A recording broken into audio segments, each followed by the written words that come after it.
Today we are going to debunk 100 different weight loss diets.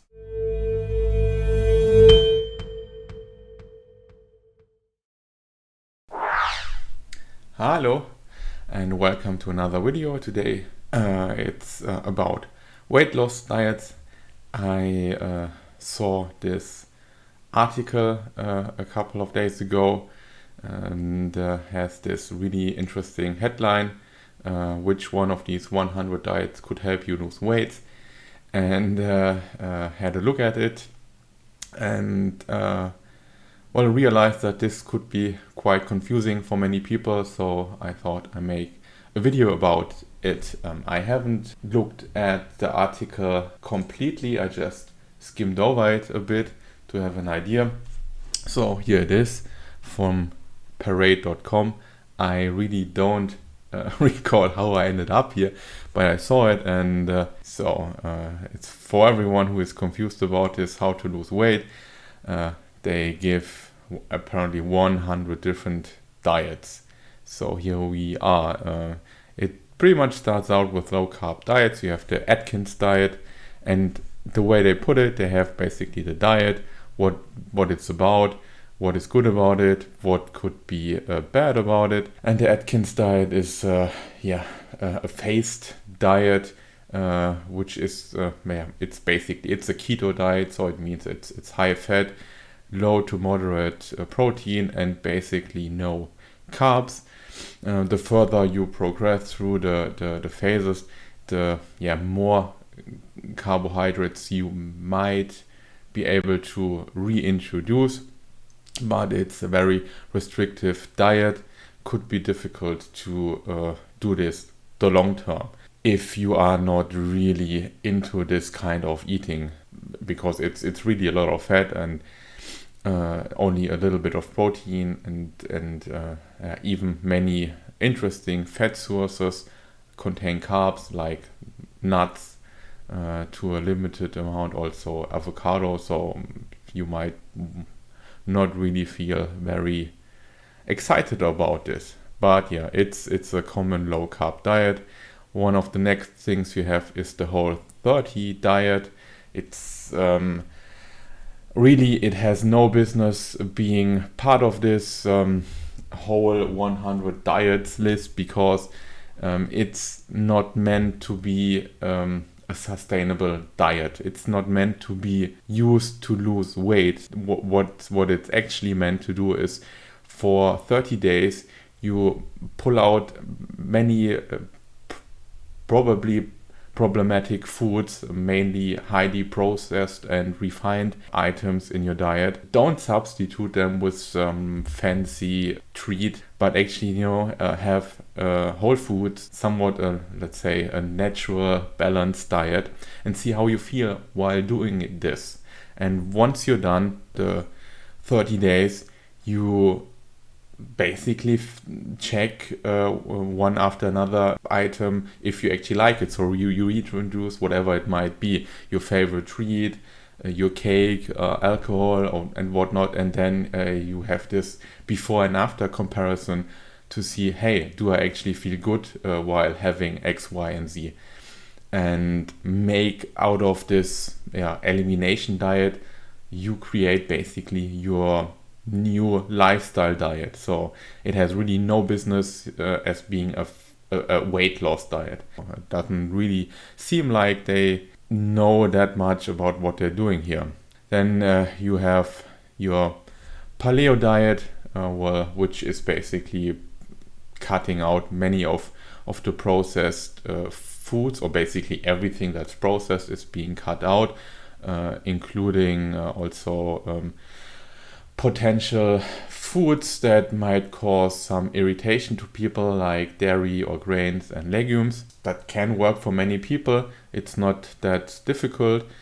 You will eat many very satiating foods, like different cuts of meat, so protein overall, some fruits, and plenty of vegetables. So that's really going to help you feel good and full.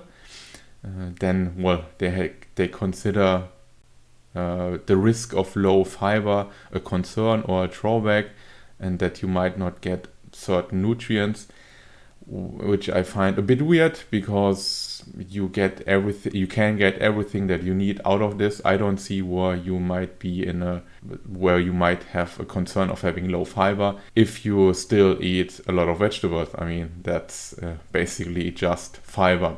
You don't need grains to get fiber. So it's maybe a misunderstanding of what the Paleo diet looks like. Dubrow Diet, another diet that sounds fancy because it has a name. It stresses nutrient-rich foods and discourages processed foods. That's, in my opinion, a very good thing. We are definitely not under-fed, but under-fed with nutrients. We get enough calories overall. So this sounds good. Drawbacks: it focuses on appearance over health as the motivating force for the diet. I think that's questionable. If you focus really on your health, I strongly believe that your positive appearance will follow, whatever positive might mean to you. But I think that's the wrong way to tackle it. You shouldn't look good, or you shouldn't focus on looking good over your health. Focus on your health, and over time you will look good, in my opinion. So then what we have here, carb cycling. So eat more carbs on days when you are physically active, fewer on rest days. This makes perfect sense to me. If you are sitting on your couch on a lazy Sunday, you really don't need many carbs at all. Focus on everything that is essential. That would be proteins and fats, and take it slow on carbs. If this works for you, makes sense. Basically, this is not a diet. This is just a way to handle your macronutrients. Has nothing to do here in a weight loss diet plan. It might work if you can adhere to it. It's not like a template. It just seems to make sense. The Wild Diet. Okay, that one's from Abel James. He seems like a cool guy. I personally like the diet, even though I'm not so keen on going high fat, as it's discouraging processed and refined food. I think that's a pretty helpful starting point for most people. He recommends, to stay with grass-fed protein sources and wild-caught fish and game. This could be costly.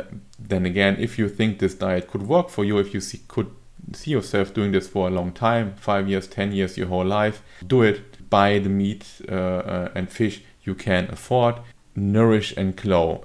Okay, a 10-day high protein, low carb, low dairy diet.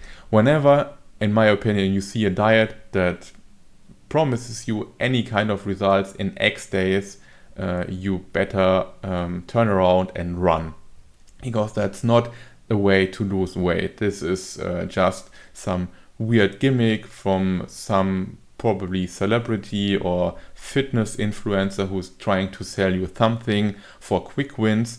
You're probably going to lose weight in those 10 days, 20 day, 30-day challenge, but it's very likely that you're gaining all of it back very fast, because it's just not sustainable. And what these diets usually contain of is some extreme measure of calories restriction. So really, the moment you see this, you probably are somewhere where someone is trying to sell you something for their benefit and not for yours. And they even say it here, it's restrictive and it may be costly. It's just someone trying to sell you something. Again, a 17-day diet, it's the same thing. And here are diets that work. So everything before that probably didn't work. That's why put it there if it's not going to work? So Weight Watchers diet. Okay, this is actually an interesting diet program because it has a community behind it, and it kind of forces you to track calories and macros with their point system. Even though it's not, you don't have to put in anything in an app or so. They have this label, so you know what you do. That's why it's actually working. They put you, if you follow the guidance of the Weight Watchers program, they put you in a caloric deficit. And this is what you need if you actually want to lose weight. Are not really restricting anything. You can eat pretty much whatever you want to eat, but it comes at a cost. If you want a very fancy, expensive, high carb, high fat cake, you can eat it, but it will cost you many points. And if you still want to adhere to your caloric deficit, you won't eat that much anymore the rest of the day. It can be costly if you really, really, go full Weight Watchers. You don't know. Everybody knows you never go full retard. At diets in a way that you have a way to lose weight and a way to not lose weight. It's just, you have to find a sustainable way of doing this. And the Mediterranean diet could be actually one of doing this, because you pretty much can eat many different things. They all should be pretty healthy. You can create a caloric deficit like this. Oh yeah, that's a fun one. 1,200 calories a day diet. This is definitely going to work for almost everyone. Is this a sustainable weight loss diet? Not even close. And it's not even differentiating. Is this, everyone should do this, like the person lifting weights 7 times a week, who is also active on his job because he's a mailman, or some tiny person who is pretty sedentary and not moving much because of the job. They don't have the same calorie needs every day. So this is actually quite a cruel diet in my opinion. And many people will feel hungry on 1,200 calories a day. Yes, that's what's going to happen. If you are in a caloric deficit, you will feel hungry sooner or later. This is not a diet you should do. The moment someone goes so low with your calories, you should turn around and run in almost every case. That's not a sustainable approach. Intuitive eating, this is not a weight loss diet. It's they even say it's like an approach to how to focus on things, something that everyone could benefit of. It's being in tune with what you are actually doing. Eating kind of goes well together with mindful eating. Just knowing that you are eating, knowing why you are eating. This can be a very solid way to incorporate in a sustainable diet. Clean eating, this is many different things, especially processed foods, which still, in my opinion, makes a lot of sense because there are a lot of calories in there, and processed foods are designer foods. They are made in a way that you just want to eat them and you cannot stop them. That's like that's why you can a bit feel like them, like having a drug. They are designed to make you want more. They trick your brain into wanting more, and that's not really helping you a lot. Just going forward a bit faster. Jenny Craig diet, never heard of it. It's probably someone who wants to sell you something. Oh yeah, it can be costly. As I said, if someone wants to sell you something, it's not individualized to your lifestyle and needs, run from it. Beach diet, someone selling you something, but it's more a way of eating, which can make it sustainable if you can live with the respective restrictions. The 80-20 diet is a bit, that makes sense to make this part of a sustainable diet. Most of the stuff you eat should be something making you healthier, making you feel better, and then a few things should be the stuff you like that might not be the best in terms of nutrients or otherwise, what's so-called healthy stuff. It might be your cake, that might be a bit of pizza, which is all fine. Just should be in moderation, and this is a good way to have a look at it. The French diet, eat like a French person. That's probably this here is the key part. Control portions. You can eat whatever you want if you control your portions. You can have a Big Mac every day if you still remain in a caloric deficit. Okay, here are more keto diets. They are fine if you can eat this way. It's very high fat, just a bit of protein and low carbs, and this is really not working for most people. FAD diets, I mean, this is again, here is someone trying to sell you something in a short amount of time, and this is going to work, yes, for the few days, and once you stop this, it's not going to work at all, not even a bit. So like the Cabbage Diet, you're not going to eat this every day for the rest of your life.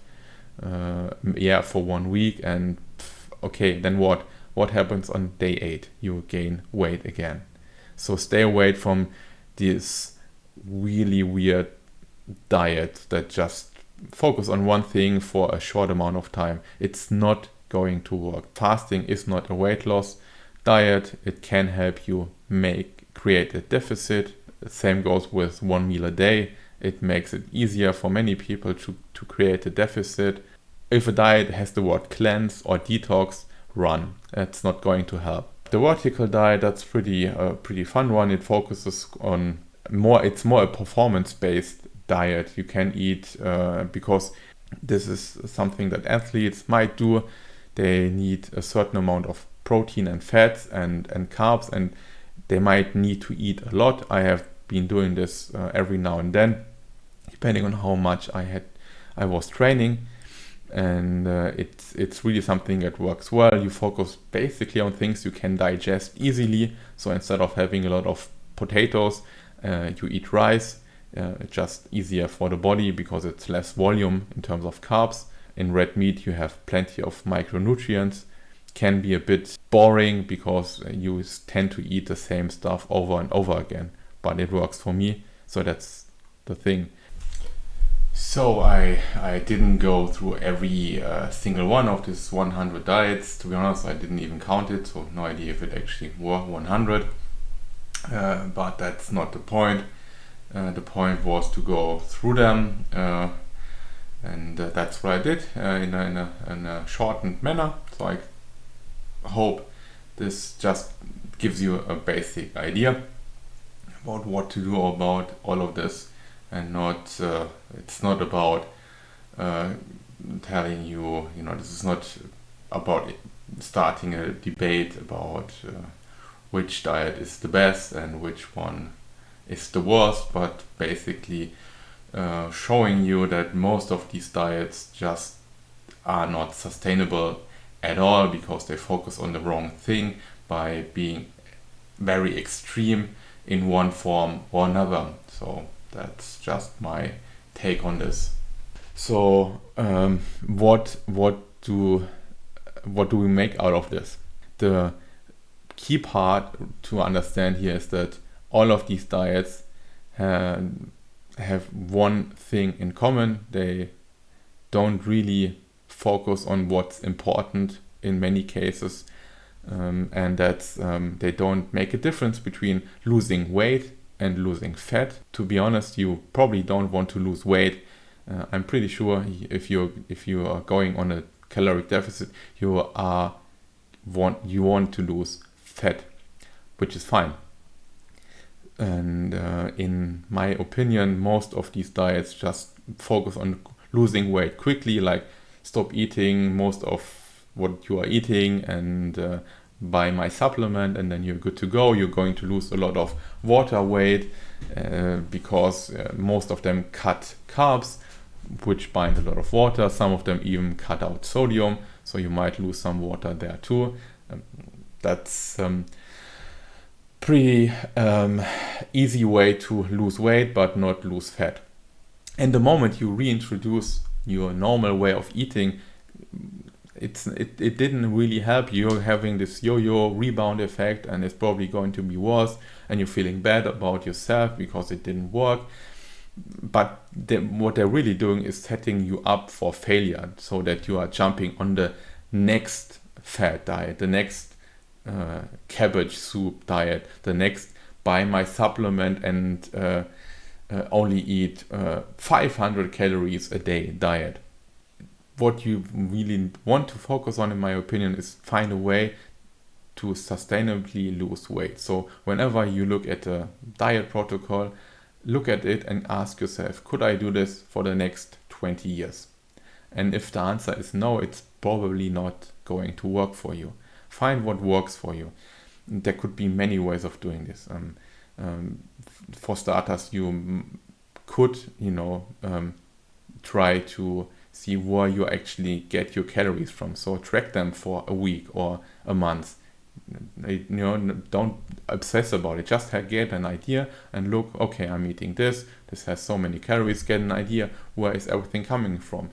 Are you eating overall too much? Are you drinking your calories? Is it just the snacks in between that are putting you into a surplus? And then start from there. What are the foods you actually want to have in your diet? What other things you don't want in your diet? And find a moderate caloric deficit, which probably is 500 calories a day, and start from there. This is still generic. It's still something that could work for many, but not for everyone.